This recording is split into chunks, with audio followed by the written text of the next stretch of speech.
함께 은혜 받을 말씀 고린도전서 15장입니다.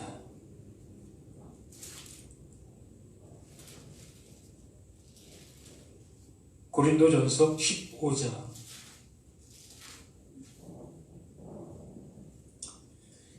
24절로 26절까지만 합독하겠습니다. 고린도전서 15장 24절로 26절 합독합니다. 그 후에 마지막이니 그가 모든 통치와 모든 권세와 능력을 멸하시고 나라를 아버지 하나님께 바칠 때라. 그가 모든 원수를 그 발 아래에 둘 때까지 반드시 왕노릇 하시리니 맨 나중에 멸망받을 원수는 사망이니라. 아멘. 부활 네 번째입니다. 늘 말씀을 드리듯이 태초에 천지를 창조하시니라 라는 말씀이 태초에 하나님의 천지를 부활시키니라 와 같은 그러한 모습인 겁니다. 이 창조라는 말이 다른 말로 부활이다 라고 말씀을 드리는 거지요. 그 부활이라는 것은, 창조라는 것은 하나님께서 일하신 어떠한 결과의 모습이 드러난 그 상태가 창조되었다라고 하는 겁니다. 바로 하나님께서는 하나님과 함께할, 영원히 함께할 그것을 창조하신 거지요. 없어질 것을 창조하신 것이 아니라 영원히 존재할 것을 창조하신 하나님이신 겁니다. 그러기에 하나님께서 우리 인생들을 하나님과 영원히 함께 할 수 있도록 어떻게 거듭나게 새로운 생명을 부여해서 우리를 부활시키신다라는 겁니다. 하나님이 보내신 자 그 예수 그리스도가 이것을 가지고 우리 가운데 오셔서 이 일을 이루신 그 모습인 거지요. 그러므로 예수님의 제자들과 또 이렇게 바울, 그들은 하나님의 그 말씀을 알아 그 말씀을 안 그 모습으로 이렇게 말씀들을 기록해 놓은 그 모습인 겁니다. 그러므로 이 말씀, 이 기록된 말씀을 보고 있는 자, 듣고 있는 자, 그들 모두가 다 그 하나님께서 원하심의 모습이 되어져 가야 하는 겁니다. 말씀은 듣는 그 모습에서 끝나는 그것이 아니라, 듣고 잊어버리는 그것이 아니라 그 말씀이 내 안에서 실행이 되어지는 겁니다. 이루게 되어지는 거지요. 완성되어지지 아니하는 말씀이라면 아무 의미 없는 세상 것과 같은 그 모습이지요. 정말 풍선에다가 바람을 불어 넣지요.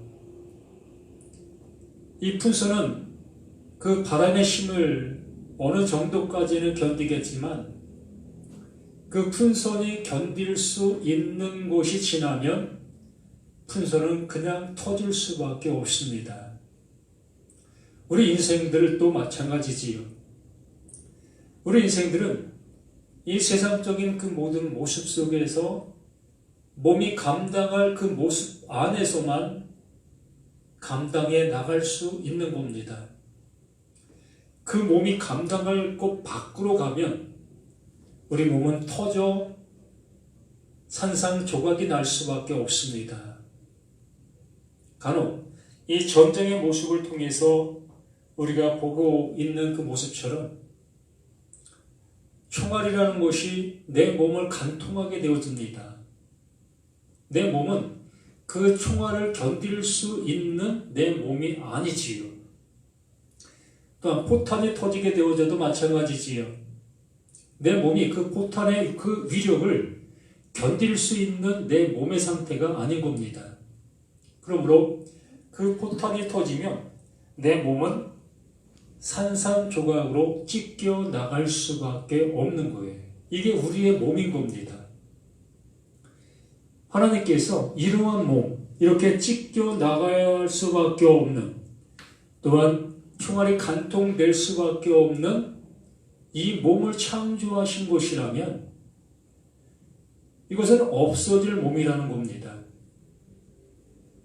찢겨질 몸이라는 거예요. 그러면 하나님이 하신 그 일이 이렇게 힘없는 그 모습이냐라는 겁니다. 그러므로 이 바울, 이 말씀을 우리에게 전하고 있는 이 모습 속에서 우리는 이 말씀을 통해서 무엇을 들어야 할 것이냐라는 겁니다. 정말 찢겨져 나갈 수밖에 없는 거기에 좋은 것을 덧입혀주는 그러한 말씀으로 들을 것이냐, 아니면 이 찢겨질 나갈 이 몸이 아닌 하나님께서 영원히 존재할 수 있는 그 은혜를 주시려 하시는 그 모습으로 이 말씀을 들어야 될 것이냐라는 얘기입니다. 곧 죽을 그 모습으로 들어야 될 것이냐, 아니면 영생할 그 모습으로 들어야 될 것이냐라는 얘기지요. 그럼 우리 모두는 이 말씀 모든 것 속에서 우리에게 주시려고 하시는 영원한 것, 영생할 수 있는 그 모습 되게 하시려고 하시는 그 말씀으로 들어야 되는 것이 맞다라는 얘기입니다. 제 얘기가 아니라 하나님께서 그렇게 우리에게 말씀하시고 계시다라는 얘기입니다. 우리는 그렇게 듣는 것이 당연한 것이다라는 얘기지요. 우리에게 그렇게 들리지 않냐고 있다면 우리는 하나님을 전혀 모르는 모습으로 우리가 살아가고 있는 겁니다.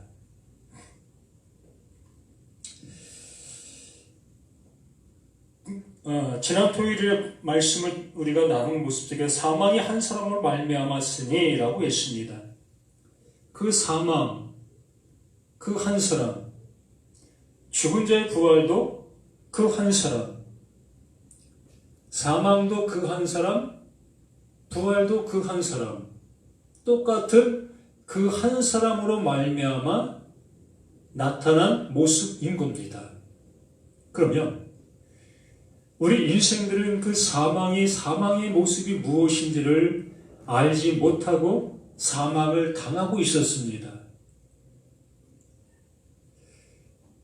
그런 우리들을 향해서 그 사망이 무엇인지를 알게 해주고자 그 사망으로 우리 가운데 보내신 자가 존재했다는 겁니다.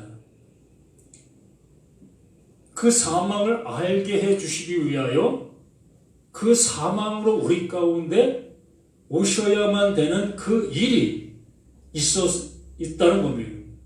가르쳐 주셔야 하기 때문에, 알려주셔야 되기 때문에.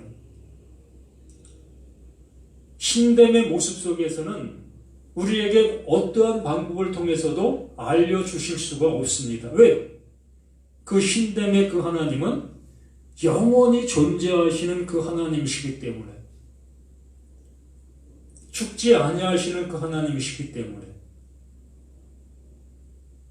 그 영원하신 그 하나님이 어찌 우리 인생애를 향해서 무엇을 가르쳐 준들 우리가 알아들을 수가 있었겠습니까?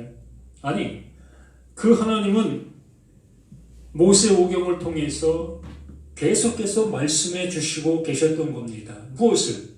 영원한 것을.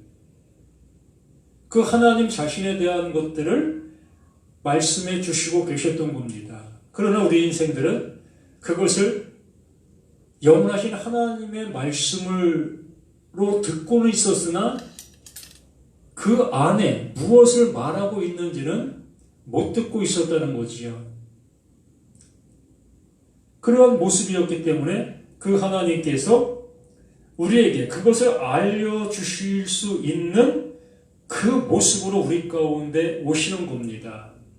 그래서 여기 말씀해 주시는 것이 사망이 한 사람으로 말미암았다. 그 죽음을, 그 사망을 몰랐던 우리들에게 그 사망을 알려주시고자 그 사망으로 우리 가운데 오신 그 예수 그리스도이시라는 겁니다. 맞아요.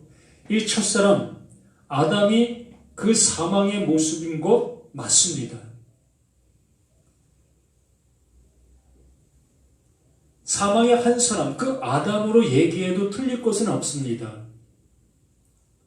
그러나 이 사망, 한 사람을 아담으로 얘기하게 되어진다면 아담과 나와는 똑같은 그러한 모습에 있는 사람이지요. 그래서 그 사망을 얘기한다 할지라도 그 사망을 그 하나님이 알려주시려고 하시는 그 사망으로 알아들을 수가 없다는 거예요. 그 예수가 우리 가운데 그 사망으로 오셔서 그 사망을 보여주실 때 비로소 사망이 바로 이것이구나를 알 수 있게 되어진다는 거지요. 그래서 한 사람으로 말미암아 사망이 들어왔다라고 얘기하는 거예요. 알 수 없었던 우리들에게 그 알 수 있는 그 모습으로 우리 가운데 오신 분이다라는 얘기입니다. 이걸 오해는 하지 마시라는 겁니다. 하나님이 하시고 있는 그 일이 이러하다는 거예요. 진리를 우리에게 설명해 주시려고 하시는데 설명할 수 있는 방법이 없었기 때문에 이 모습으로 오시고 있는 이 모습이 진리다라고 얘기를 하는 거예요. 이렇게 해야만 우리 인생들이 비로소 그 사망을 알 수 있게 되는 것이기 때문에. 그래서 지난주에도 수없이 이 말씀을 드렸던 겁니다. 그래서 사망이 한 사람으로 말미암아서 죽은 자의 부활도 한 사람으로 말미암는 똑같은 겁니다. 사망도 부활도 똑같은 그 모습의 맥락이라는 거지요. 사망을 알면 무엇을 한다? 부활도 알게 되는 겁니다. 사망이 존재하는 것이 있으면 부활이 존재하는 것이 명확하게 있다는 거예요. 하나님이 하시고 계시는 일이 이러하다는 겁니다. 그러므로 창조라는 그 모습이 그 하나님께서는 영원히 존재할 수 있는 그 모습을 창조했다라고 말씀해 주시는 겁니다. 그러므로 그 창조를 다른 말로 부활이다라고 말씀을 드리는 겁니다. 영생이라고 얘기해도 틀릴 것은 없고 하나님이 쓰시고자 하시는 하나님이 사용하시는 그 단어를 다 사용해도 틀릴 것은 없는 겁니다. 하나님의 것은 영원한 것이니까. 그래서 아담 안에서 모든 사람이 죽은 것 같이 이렇게 아담 안에서 모든 사람이 이렇게 죽음의 상태로 있는 거예요. 이게 죽음이다. 이걸 알려주신 겁니다. 누가? 그 사망으로 오신 그 예수가. 그 죽음이 뭔지를 알고 우리 가운데 오신 그 예수, 그 그리스도가 이걸 우리에게 알게 해주심으로 아담 안에서 모든 사람이 다 죽은 것인 것을 비로소 아멘 알게 된 겁니다. 이걸 원죄라고 얘기해서 좀 문제가 되겠지만 이렇게 우리 모든 인생이 이 존재 자체가 이 사망 안에, 이 죽음 안에, 죽음 아래 존재하고 있었던 거예요. 근데 사망 속에 있었던 겁니다. 그러한 모습에서 우리가 살았다 여기면서 뭔가를 하고 있었던 그 모든 모습들이 신앙생활들이지요. 그래서 아담 안에서 모든 사람이 죽은 것 같이 그리스도 안에서 모든 사람이 삶을 얻으리라. 이렇게 그 하나님, 그 보내신 자, 그 예수가 사망이 무엇인지를 우리에게 알게 해주심으로 인하여 아담 안에 모든 사람들이 다 그 사망 안에 존재하고 있었다는 것을 알게 되어짐으로 그 사망의 결과가 뭡니까? 죽음이잖아요. 그 죽음. 그래서 로마서 6장 23절에 명확하게 우리에게 그 말씀을 얘기해 주고 있지 않습니까? 죄의 삭은 사망이다. 이게 우리의 모습인 거예요. 우리는 벗어날 수가 없어요. 우리의 힘과 우리의 능력과 우리의 노력, 어떠한 것으로도 이 사망에서 벗어날 길은 없는 겁니다. 근데 우리 삶 자체가, 우리 모습 자체가 이 사망 아래에 있는 거예요. 이러한 우리를 예수 그리스도 안에 있는 그 생명으로 인도하고 있는 거예요.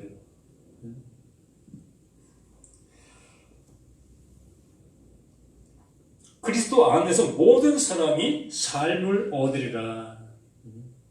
그래서 마가복음 10장 45절에 말씀해 주신 것처럼 인자가 온 것은 섬김을 받으려 함이 아니라 도리어 섬기려 하고, 이렇게 우리를 섬긴다는 겁니다. 사망을 모르는 자에게 사망을 알 수 있도록 우리를 섬기는 거예요.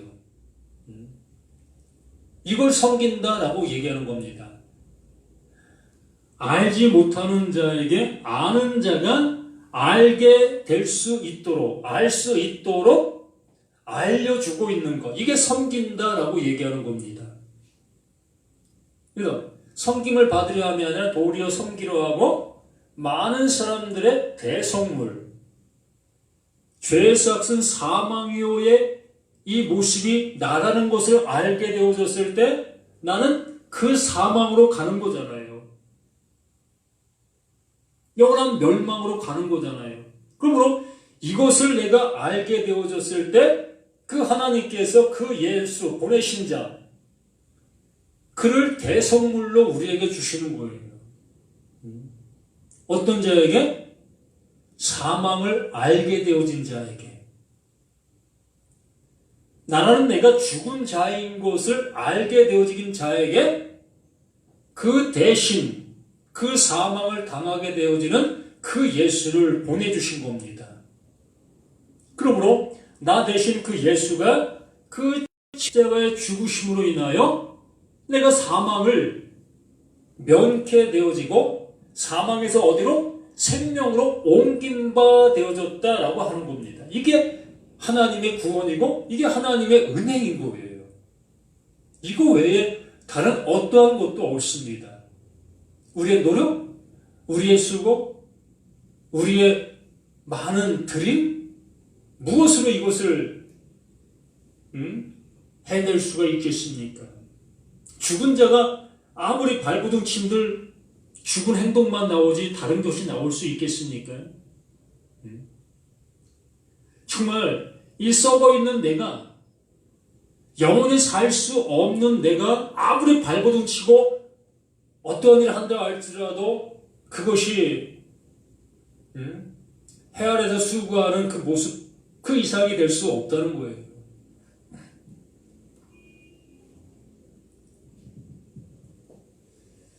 그러므로 23절, 그러나 각각 자기 차례대로 되리니 먼저는 첫 열매인 그리스도요. 바로 그리스도가 이 모든 모습 속에서 예수 그리스도로 우리 가운데 오셔서 그 사망을 친히 당하시잖아요. 그 사망을 당하신 그 모습 속에 그 하나님의 영이 그 사망당한 그 예수 그리스도를 살리시잖아요. 하나님이 그 일을 그렇게 하신 것을 우리에게 말씀해 주시는 겁니다. 그러므로 예수 그리스도 그 모습이 곧 우리들에게 보여주시는 표적이다라고 말씀해 주시는 거예요. 하나님은 그 일을 실질적인 모습으로 행하신 겁니다. 이루신 겁니다. 그 모든 모습을 이렇게 내가 일한다라는 것을 우리들에게는 보여주시는 시청각이라는 거예요. 그걸 통해서 우리에게도 그렇게 행하시고 계신다는 것을 알게 해주신다는 거지요. 그래서 그리스도가 첫 열매가 되어지고 그것을 깨달아 그것을 알게 되어지는 그 모두에게도 어떤 열매? 첫 열매가 되는 거예요.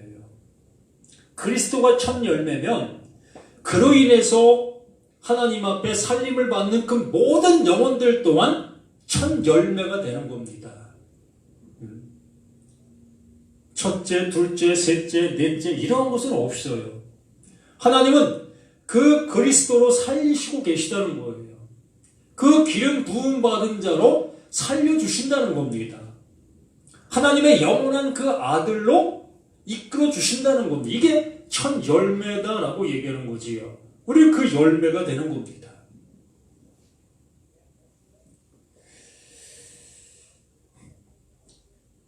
그리스도의 열매인 그리스도요. 다음에는 그가 강림하실 때에 그리스도에게 속한 자요. 그가 모두가 다 그게 첫 열매가 되는 거예요. 첫 열매에 속한 자, 첫 열매와 같은 자라고 얘기를 하는 겁니다. 그렇게 말씀을 하시고 나서 24절 그 후에 마지막이니 이렇게 그 하나님께서 일하시고 계시는 그 모든 것들을 우리에게 말씀해 주시고 있는 겁니다. 내가 이렇게 일하고 있다. 내가 너희들을 향해서 이렇게 하려고 하고 있다. 그러므로 그 예수 그리스도에게는 이루어진 사실이고 그것을 아직 받아들이지 못한 우리들에게는 되어져야 될 그 말씀이 되어지는 겁니다. 받아야 될 그 은혜의 모습이 되어지는 거예요. 그래서 그 하나님은 모든 사람에게 은혜를 주시려고 이루어 놓으신 겁니다. 준비해 주시고 계시는 거예요. 그래서 그 예수님께서 구하라, 찾으라, 두드리라 라고 말씀을 해 주셨던 것이에요. 왜요? 하나님은 이미 주시려고 준비해 놓으신 것이 계시고 있으니까 구하기만 해, 찾기만 해, 두드리기만 해. 그럼 내가 줄 거야. 내가 이미 주려고 이렇게 준비해 놓았어 라고 말씀해 주시고 계시는 거예요. 그러므로 하나님의 말씀이 내 안에 정말 들리기만 한다면 그 말씀으로 인하여 우리는 하나님이 주시려고 하시는 그 진리의 성령, 그 성령이 내 안에 임하게 되어지는 겁니다. 그 진리의 성령이 내게 임하게 되어지게 되면 이제 모든 말씀들이 다 하나님께서 이루시려고 하시는, 주시려고 하시는 그 은혜의 말씀으로 보여질 수밖에 없는 거지요. 나보고 무엇을 하라고 말씀하시는 것이 아니라 너 가만히 있어. 내가 줄게. 내가 줄 거야. 너 가만히 있으려니까 이렇게 말씀해 주시는 말씀밖에 없다는 겁니다. 이 얼마나 감격이고 이게 은혜 아니겠습니까? 이래 봐도 저래 봐도 나의 수고와 열심으로는 불가능한 그 모든 것들이었는데 내가 불가능하다는 것을 알게 되어지고 바로 내가 이러한 모습이 죽은 자의 모습이라는 것을 아는 것뿐인데 그거 알았다고 하는 그 모습으로 그 하나님께서 이제 그 모든 말씀 속에 담겨있는 하나님의 마음, 하나님의 사랑을 우리에게 넣어주시고 계시다라는 얘기입니다. 그 후에는 마지막이니 그가 모든 통치와 모든 권세와 능력을 멸하시고 나라를 아버지 하나님께 바칠 때라. 우리가 무엇을 행하고 있었습니까? 한번 생각해 보세요. 말씀을 들었다 여기고 있는 사람들 속에서 행하고 있는 게 뭡니까? 예? 행동이잖아요.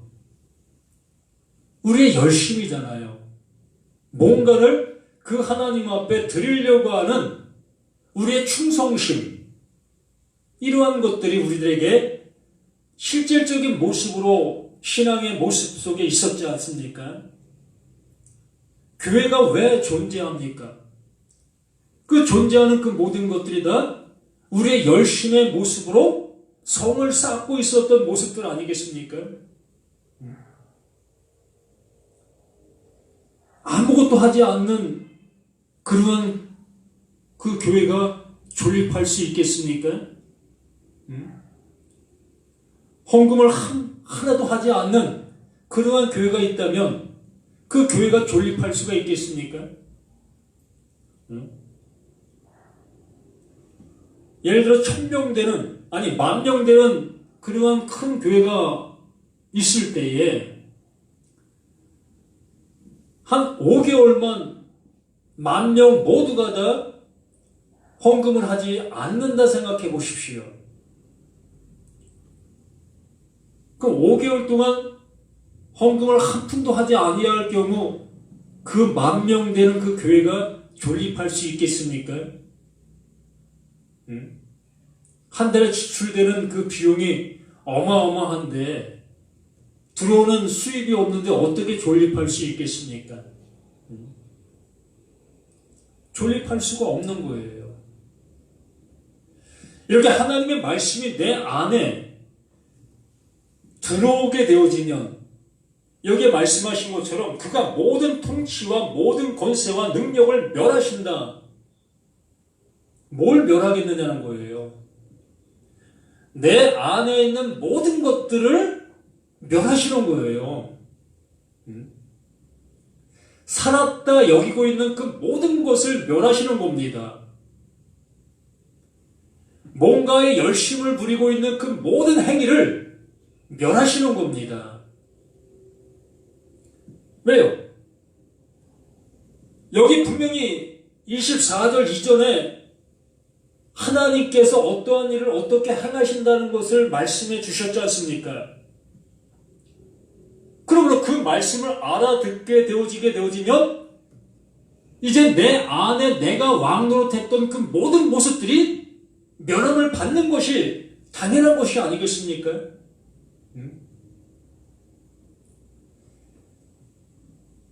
정말 전쟁의 그 모습에서도 우리가 볼 수 있는 것처럼 힘이 강한 나라가 힘이 약한 나라를 그냥 속수무책으로 점령하는 그 모습, 우리가 역사적인 그 모습을 통해서 많이 보아왔지 않습니까? 정말 전쟁을 하고 나서도 그 나라를 그냥 존속해 두는 그러한 나라가 있습니까? 예? 전쟁을 통해서 점령한 그 나라는 점령당한 그 모든 체계를 부수는 겁니다. 하나부터 열까지 그 모든 체계를 부수어서 점령한 나라의 그 모든 체계를 세우는 거지요. 그럼 하나님께서 나를 점령시키시면 내가 왕노릇했던 그 모든 것들을 멸하실 수밖에 없는, 멸함이 되어져야 하는 겁니다. 멸함이 되어지지 아니한다면 그 말씀을 난 못 듣고 있는 거예요. 안 듣고 있는 겁니다. 말씀이 그런 것 같다. 그런 것도 같아? 라는 그 이해심. 어떤 모습에서는 알아듣는 그 모습인 것 같지만 실질적인 나의 왕의 그 모습에서는 안 내려오려고 하고 있다는 겁니다. 내가 왕 노릇하고 있는 그 모습이 얼마나 좋습니까? 내가 열심을 하고 있는 그 열심의 모습에 따라 나의 영광이 드러나고 또 많은 사람들 앞에 또 칭찬도 듣게 되어지고 또 어떨 때는 자랑적인 그 모습도 풍겨날 수 있는 모습 되어지고 이러한 것들이 쉽게 내려놓을 수 있겠습니까? 그러므로 나의 왕의 그 모든 자리에서 나는 쫓겨나야 되는 거예요.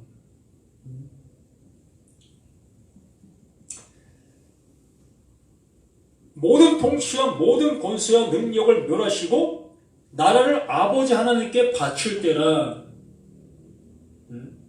나라는 나라, 나라는 나라, 나를 멸하시고 나라는 나를 그 하나님 앞에 바치게 되어짐으로 인하여 그 하나님의 통치를 받을 수 있는 누가? 내가 되어지게 되는 겁니다. 세상 나라를 그리스도 나라 되게 하신다라는 얘기입니다. 비진리의 나라를 그 진리의 나라로 바꾸어 주시는 거예요. 나의 열심의 그 모습을 통해서 그것이 멸함을 받게 되어지므로 하나님의 열심의 모습으로 하나님이 일하시는 거예요. 왜요? 하나님이 나의 왕이 되어지시니까. 그 왕이 백성들을 위해서 일하고 계시는 거예요. 우리 그 은혜를 받아야 될 우리 자신들이라는 겁니다. 그가 모든 원수를 그 발 아래에 둘 때까지 반드시 왕노릇 하시리니 하나님의 말씀, 그 진리의 말씀이 우리를 향해서 외쳐지셔야 될 것이 아니겠습니까? 어느 때까지? 그 말씀을 알아들을 때까지. 나의 생각과 나의 그 모든 것들이 무너질 때까지, 그 무너질 때까지 그 하나님, 그 그리스도는 우리를 향해서 이렇게 일하시고 계시는 겁니다. 그래서 바울은 그것을 알아 그 은혜를 가지고 그 일을 지금 행하고 있는 겁니다. 외치고 있는 거예요. 아직 그리스도의 나라가 되어지지 아니한 그들을 향해서 그리스도의 나라가 되어진 그 바울이 그들을 향해서 그 그리스도의 그 권세, 그 통치를 지금 증거하고 있는 거예요. 전하고 있는 겁니다. 그 일을 행하고 있는 거지요. 저 또한 똑같은 그 모습으로 이렇게 그리스도의 통치를 증거하고 있는 거고 행하고 있는 겁니다. 이걸 또 오해하지 마시기 바랍니다. 지가 그리스도라고 얘기하네. 이렇게 받아들이지 마시라는 거예요. 하나님이 하시고자 하시는 일이 이러한 거예요. 우리는 이 은혜를 입어야 될 우리 존재인 거예요. 어느 누가 누굴 구원시킬 수 있는 구원자가 될 수 있겠습니까? 우린 그 하나님께로부터 구원받아야 될 존재, 그 이상이 될 수가 없는 거예요. 그 은혜를 받은 것을 그 은혜에 감사하여 그 은혜를 이렇게 증거하는 이 모습 속에서 우리가 살아가는 그것뿐이지요. 그 하나님이 내게 빛을 비춰주심으로 인하여 그 빛을 그대로 증거할 뿐이라는 겁니다. 그래서 그 빛을 통해서 일하시는 분은 그 하나님이 일하시고 계시는 거지요. 내가 누구를 구원하고 누구를 어떻게 할 수 있겠습니까? 저는 단지 이 말씀이 그러하다는 것을 증거할 뿐인 거예요. 그러므로 저는 이걸 증거하고 저 또한 사라지고 마는 그 모습이 되겠지요. 그래서 아직 사라지지 않았고 지금 존재하고 있음으로 인하여 그 존재할 동안은 이 일을 열심을 다해서 행하고 있는 나 자신의 모습인 겁니다.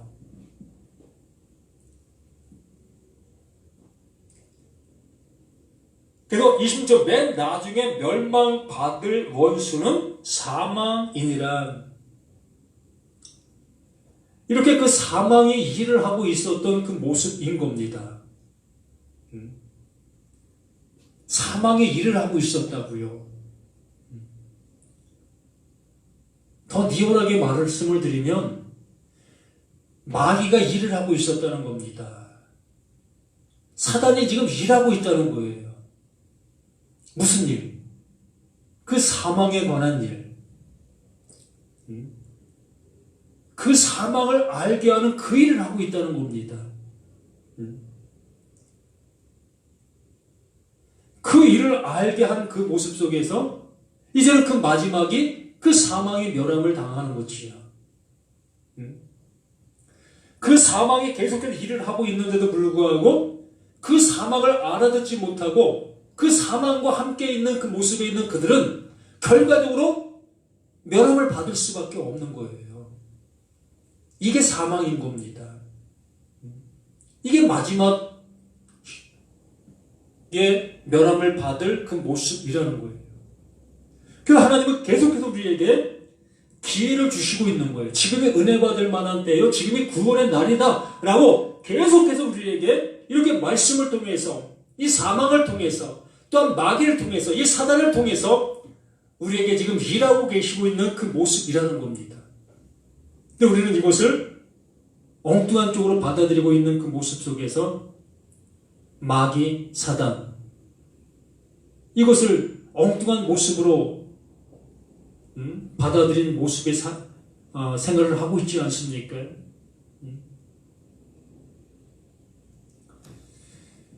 정말 이러한 모든 모습들이 우리가 말씀을 바르게 알게 되어진다면 하나님께서 통치 못할 어떠한 것도 없는 겁니다. 하나님 테두리 안에 벗어난 어떠한 존재도 없는 거예요. 모든 것이 다 하나님의 통치하에 존재하고 있는 겁니다. 욥의 그 모습을 통해서 우리는 더 명확하게 알 수 있는 거지요. 욥에게 무엇을 알게 해주시려고? 그 사망이 무엇인지를 알게 해주시려고. 지금 사망의 길을 가고 있는 그 자신에게 그 사망의 모습이 무엇인지를 알게 해주셔서 그 사망에서 그 생명으로 옮기시려고 하시는 그 하나님의 크나큰 그 사랑이었던 겁니다. 그래서 27절에 만물을 그의 발 아래 두셨다 하셨으니 만물을 그 발 아래 두셨다라는 그 얘기는 발로 짓밟는 그러한 개념의 모습이 아니라 아까 말씀을 드린 것처럼 섬긴다. 그 섬긴다의 개념의 모습으로 이 말씀들을 보셔야 할 것이라는 겁니다.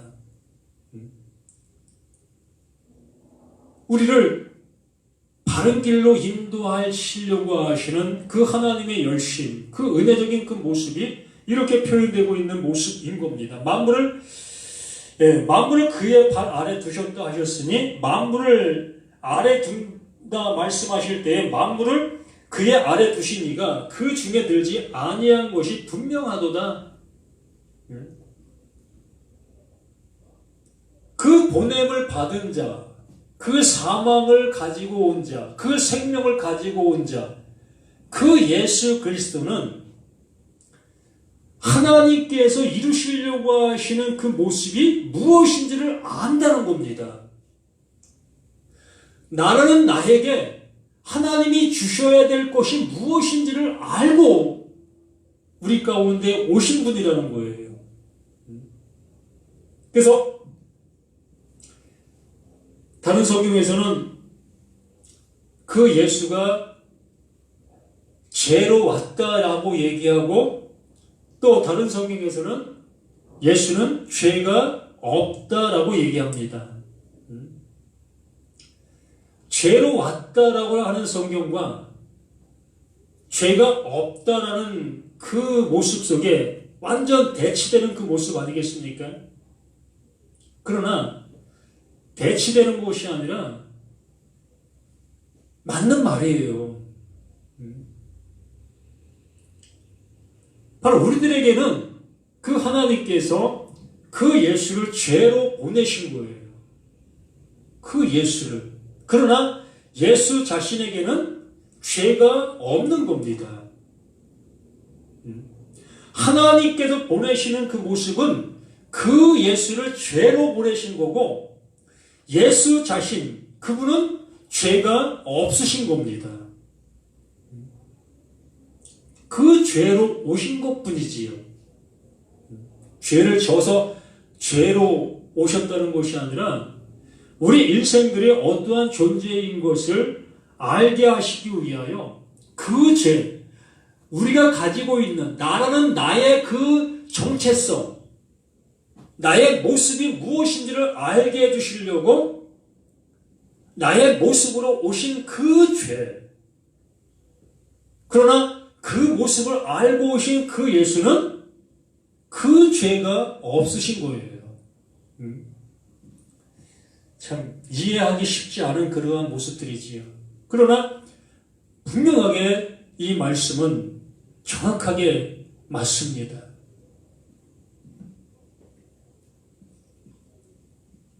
이렇게 우리는 그 예수를 통해서 섬김을 받아야 될 우리 자신들이라는 것을 이 말씀을 통해서 이렇게 말씀해 주시고 있습니다.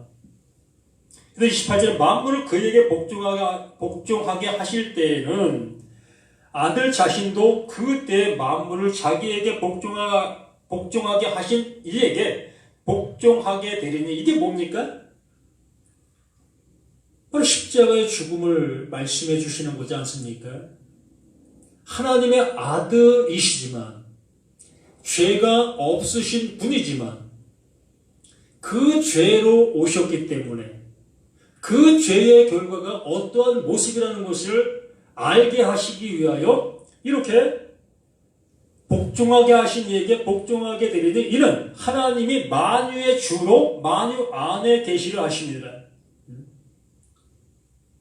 하나님이 하시는 이 모든 모습을 알게 해 주시려고 이렇게 하고 계셨다라는 얘기입니다. 그러므로 참 안타까운 것 중에 하나가 예수 십자가가 내 죄 사해 주었다. 예수가 나를 구원해 주었다. 이러한 것 속에서 이곳에 매여 있는 사람들이 너무나 많이 있습니다. 분명히 틀린 말은 아니에요. 예수가 내 죄 사해 주었고 또 예수 믿으면 구원받는다. 이러한 말씀들이 다 틀린 것은 아니지만 늘 전제되어져야 될 것들이 있는 겁니다. 바로 대속물이 되어지시는 그 모습으로 가야 한다는 거지요.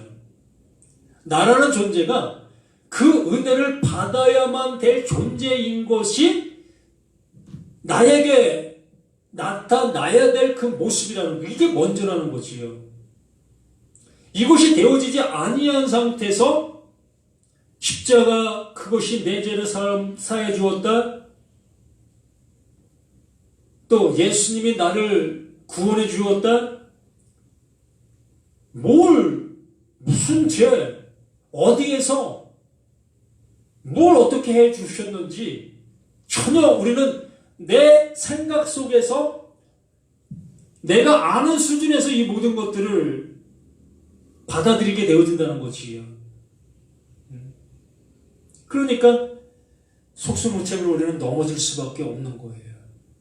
오늘은 이러했다가 또 내일은 또 저러하고,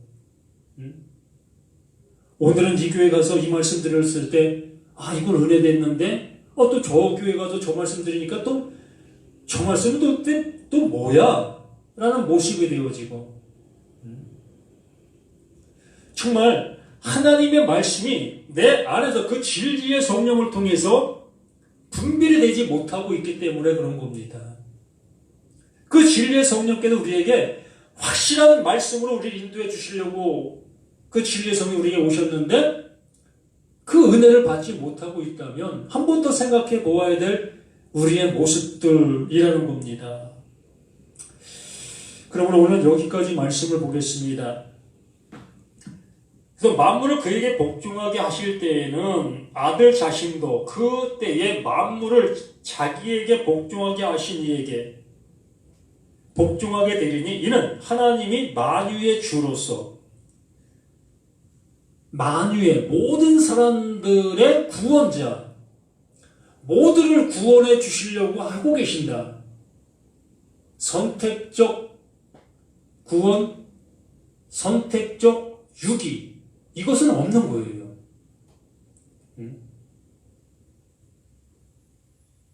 절대 절대적으로 이것에 유혹받지 마시기 바랍니다. 하나님은 모든 사람을 구원에 이르기를 간절히 원하고 계시며 그 구원해 주시려고 이미 이렇게 준비해 놓으신 거예요. 그러므로 이 모든 말씀을 죽은 자들에게만 들리는 그 아들의 음성, 그 아들로 살려주시는 그 음성이 들려지는 자는 모두 다 그 하나님의 아들로 그 부활되어지는 그 모습으로 나아가게 되어지는 겁니다. 우리는 이 은혜 속에서 정말 이 기쁨의 모습으로 나아가실 수 있는 우리 모두가 되어져야 할 것이라는 거예요.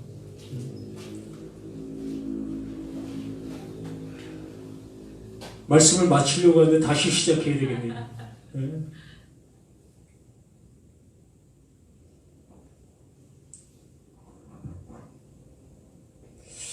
이렇게 새롭게 지금 함께 오신 분들이 있어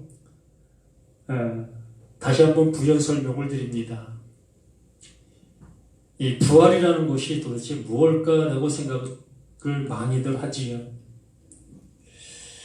그래서 서두에 말씀을 드린 것처럼 하나님이 태초에 천지를 창조하시니라 라는 그 말, 이 창조를 다른 말로 부활이다 라고 말씀을 드렸습니다. 이 창조라는 것은 없어질 어떠한 것을 창조하신 것이 아니라 영원히 존재할 것을 그 하나님, 영원하신 분이 창조하신 겁니다. 그러므로 영원한 것으로 창조된 그 자체가 그게 부활이다 라고 얘기를 하는 거예요. 그래서 이 바울은 이 은혜를 알아 이 은혜를 이렇게 말씀으로 이렇게 우리에게 증거하고 있는 겁니다. 그 바울 자신이 그 은혜 속에 그 은혜가 되어진 자로 존재하고 그 말씀을 증거하며 그 말씀을 알아듣고 있는 자들 또한 똑같은 그 은혜를 입게 되는 거지요. 예수는 부활했는데 나는 뭐야? 그 바울은 부활했는데 나는 뭐야? 또 에녹은 부활했는데 또 나는 뭐야? 라고 한다면 에녹이 들은 말씀과 또 바울이 들은 말씀과 또 예수님에게 주신 말씀과 서로 틀린 말씀일까요? 하나님이 예수 안에 넣어주신 그 말씀은 고급적인 말씀이고 이렇게 성경에 기록되어 있는 이 말씀들은 뭐 저급된 말씀이겠습니까? 하나님은 똑같은 말씀을 하시고 계십니다. 그 말씀은 그 말씀을 알아듣는 자들에게는 똑같은 현상이 나올 수밖에 없는 거예요. 똑같은 기계에서 똑같은 제품이 나오듯이 똑같은 그 말씀은 똑같은 것들을 만들어낼 수밖에 없는 겁니다. 이게 은혜 받았다라고 얘기를 하는 거예요. 각자의 은혜가 아니라 하나님이 주시고자 하시는 그 은혜를 받은 자가 되어져야 할 것이다 라는 얘기입니다. 아멘.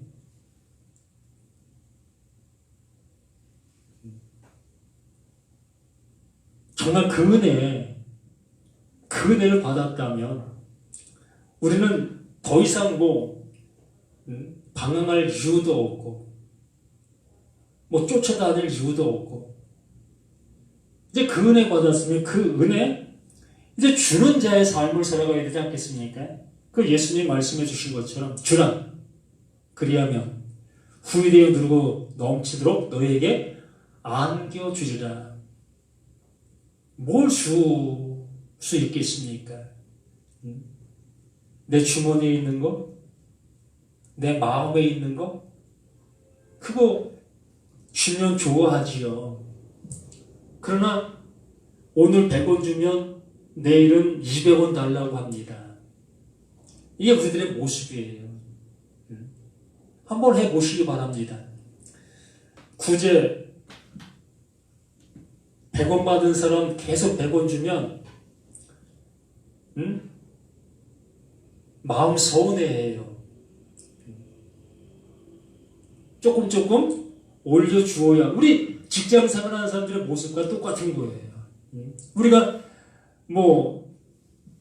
돈 받기 위해서 일을 한다 하지만 어쨌든 그 모든 것들이 다 우리가 봉사하고 있는 모습들 아니겠습니까? 그런데 올해 100만 원 주던 거 10년 후에도 100만 원 주면 가만히 있습니까? 뭐야 이거 이렇게 물가도 올랐는데 내가 아무리 아껴 써도 이거 100만 원 갖고 모자라겠는데 그러므로 우리 손을 들 수밖에 없지요. 더 주세요. 우리들 모습 내가 가지고 있는 거 가지고 어떤 모습 한다 할지라도 이 모습밖에 낼 수가 없다는 거지요. 근데 그 하나님께서 우리에게 주라. 그 하나님께서 그 예수를 통해서 주라라고 말씀하셨다면 내가 알고 있는 그거 아니잖아요. 내가 가지고 있는 것들 아니잖아요. 그 하나님께서 그 예수에게 주신 그것들이잖아요. 그게 뭡니까? 그건 영원한 것들이잖아요. 써도 없어지지 않는 것. 대초에 천지를 창조하신 그 창조. 그것을 우리에게 주라라고 말씀을 해 주시고 있는 거 아니겠습니까? 그러면 그걸 받아본 사람이 그걸 줄 수 있지 누구나 줄 수 있는 건 아니잖아요. 그러다 보니까 주머니를 열 수밖에 없고 내 고가를 열 수밖에 없는 게 우리들의 모습인 것이에요. 내가 줄 수 있는 건 그거밖에 없으니까. 그러나 이 말씀을 알게 되어지면 비로소 그 말씀이 무엇을 원하는가 그걸 주게 된다는 겁니다. 그거 받으면, 그거 알면 똑같은 그 은혜를 받게 되어지는 그 모습이 되어지게 되는 겁니다. 네.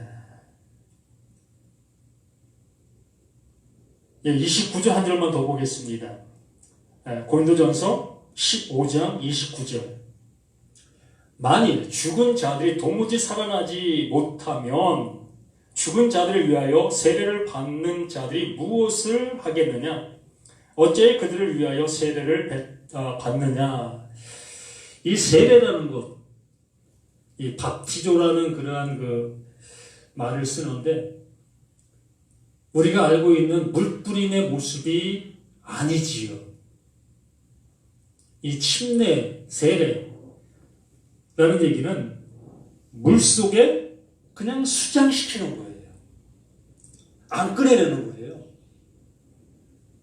그냥 물 속에 집어넣는 그 상태를 침례라고 얘기하는 겁니다.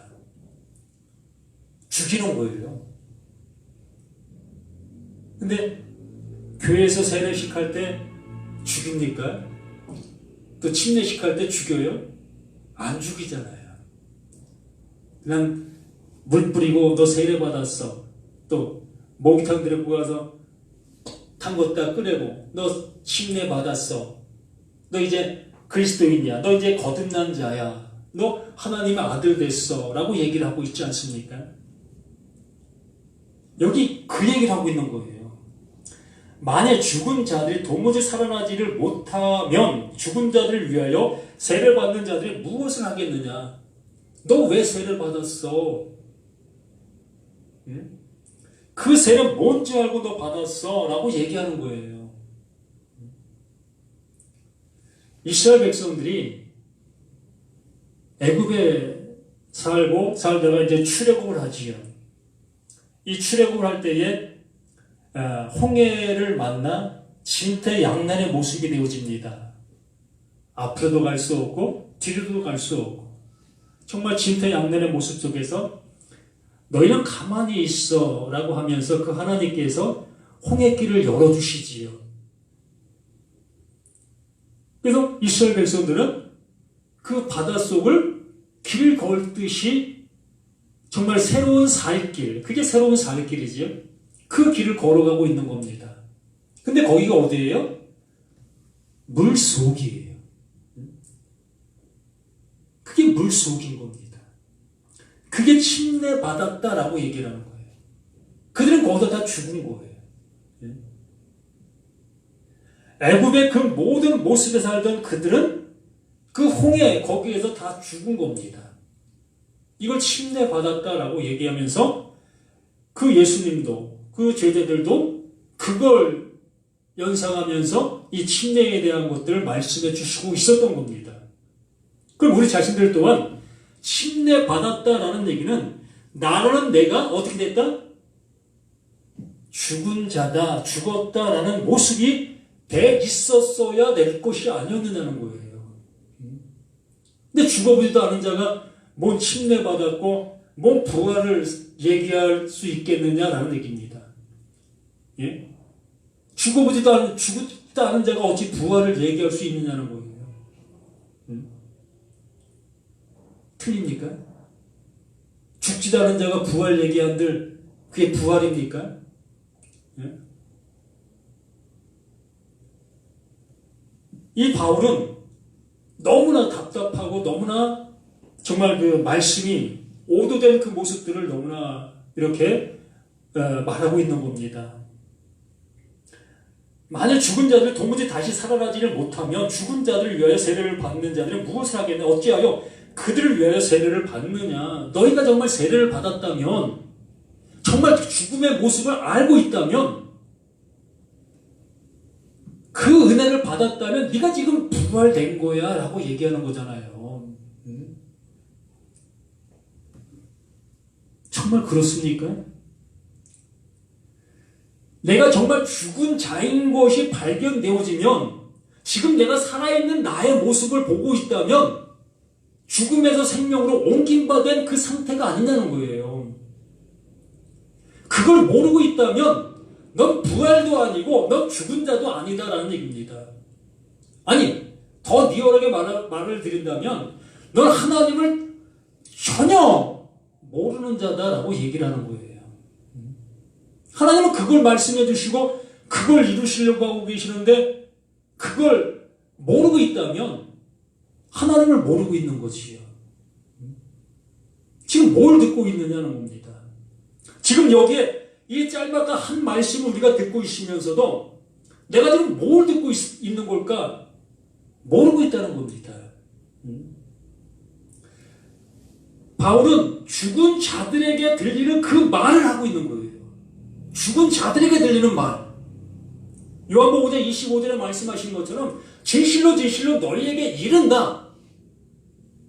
그 이르는 말은 죽은 자들에게만 들린다. 이 성경이 그거라는 거예요. 성경 전체가 그 죽은 자들에게만 들릴 수 있는 언어, 말이라는 겁니다. 신기하죠? 죽은 자가 어떻게 들어? 맞죠. 죽은 자가 어떻게 듣습니까? 근데 하나님이 그 일을 하신다고 말씀하시는 거예요. 난 이렇게 살아서 말도 하고 또 들을 수 있고 또 볼 수 있는 이러한 나의 존재 속에서 너 그 모습 그것이 그게 죽은 거야. 그 예수님과 바리새인들과의 대화 속에서도 너희가 본다고 하니 너희들이 장님이구나. 본다고 하니 장님이래요.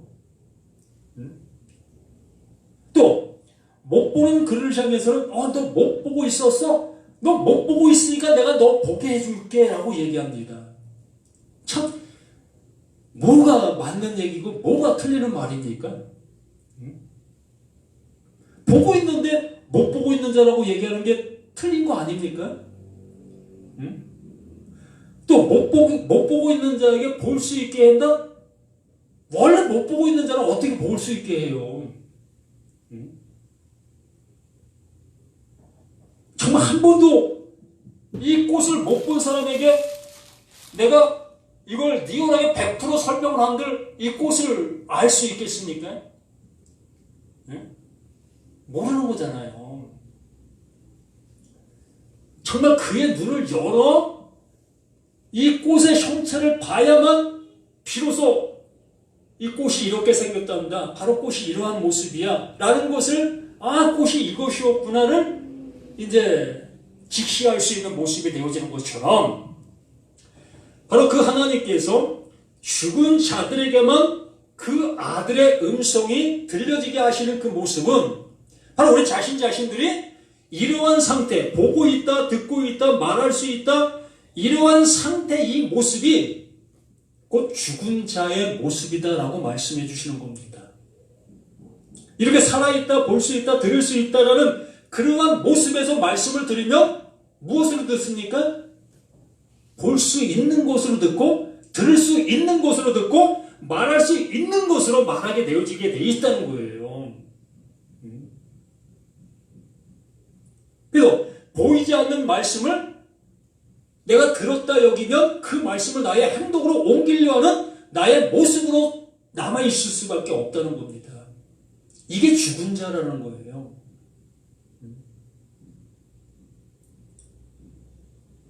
근데 진짜 죽은 자의 모습은 그 모습인 것을 내가 이제 알았다는 거예요. 이게 못 보고 있었던 것이구나. 이게 못 듣고 있었던 것이구나. 내가 잘못된 모습을 말하고 있었던 것이었구나. 이걸 알게 된 것이 죽은 자라는 거예요.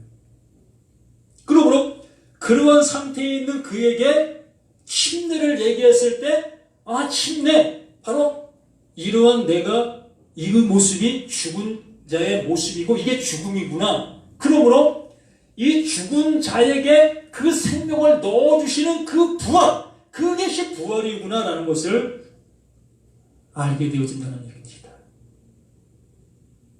아멘. 오늘은 여기까지 보겠습니다. 궁금한 거 있습니까? 아버지가 주시고자 하시는 그 은혜가 무엇인지, 그 생명이 무엇인지 우리 다시 한번 이 말씀들을 통해서 확인한 바, 정말 들리는 우리 모습이 되어질 수 있도록 도와주시옵소서. 우리 모습은 틀리고 또한 생활 방식도 틀리고 우리 생각하는 것도 틀리지만 그 속에 주시고자 하시는 하나님의 마음은 동일한 한 가지인 것을 고백하나이다. 그 한 가지, 그 하나를 함께 받아 그 은혜 속에 살아갈 수 있는 우리 모두가 될 수 있도록 도와주시기를 구속의 주 생명의 주 되시는 예수 그리스도 이름으로 기도드립니다. 아멘.